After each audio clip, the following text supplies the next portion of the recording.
आखिर क्यों जब्त हुई राजा भैया के परिवार की करोड़ों की जमीन? भवानी सिंह की 15 करोड़ की संपत्ति सरकारी खाते में क्यों चली गई? क्या जमीन खरीदने में नियमों का उल्लंघन हुआ था? जानिए इस पूरे मामले की अंदरूनी कहानी।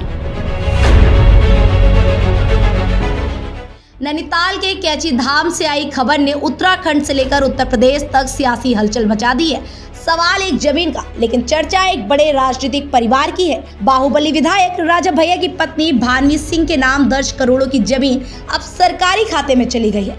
आखिर ऐसा क्या हुआ कि प्रशासन ने इतनी बड़ी कार्रवाई कर दी? इसके लिए देखिए हमारी ये रिपोर्ट।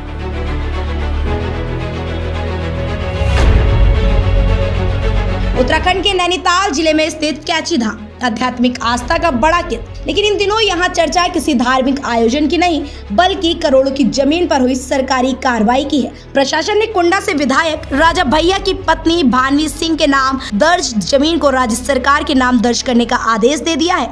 इस फैसले के बाद से राजनीतिक गलियारों में भी चर्चाओं का दौर तेज हो गया है। बताया जा रहा है कि जमीन वर्षों पहले विशेष अनुमति के तहत खरीदी गई थी। भूमि खरीद के समय कुछ शर्तें तय की गई थी। इनमें कृषि और बागवानी गतिविधियों को बढ़ावा देना प्रमुख उद्देश्य था, लेकिन प्रशासन की जांच में दावा किया गया कि जमीन का उपयोग तय शर्तों के अनुरूप नहीं किया गया। राजस्व विभाग की टीम में नियमों के उल्लंघन की बात सामने आई, जिसके बाद कार्रवाई का रास्ता भी साफ हो गया।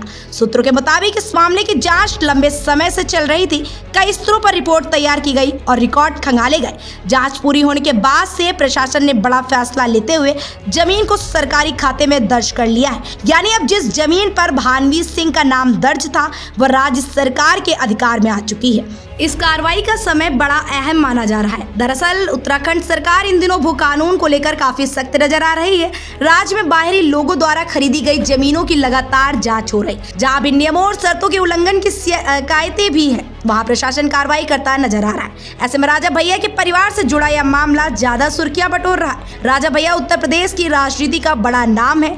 कई बार विधायक रह चुके राजा भैया को प्रदेश की राजनीति में प्रभावशाली नेताओं में गिना जाता है। ऐसे में उनके परिवार से जुड़ी जमीन पर हुई यह कार्रवाई स्वाभाविक रूप से राजनीतिक चर्चा का विषय बन गई है।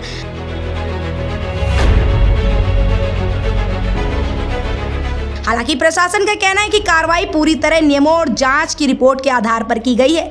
अब सबसे बड़ा सवाल यही है, क्या यह सिर्फ एक जमीन का मामला है या फिर उत्तराखंड में भू कानून के उल्लंघन पर शुरू हुई बड़ी मुहिम का हिस्सा है? कैची धाम की जमीन पर हुई कार्रवाई सिर्फ राजस्व रिकॉर्ड का बदलाव नहीं है, बल्कि यह बड़ा संदेश भी माना जा रहा है कि भू कानून के मामलों में अब प्रशासन बड़े नामों पर भी कार्रवाई करने से पीछे नहीं हट रहा है। सभी की नजरें इस बात पर हैं कि इस मामले में आगे क्या नया मोड़ आता है।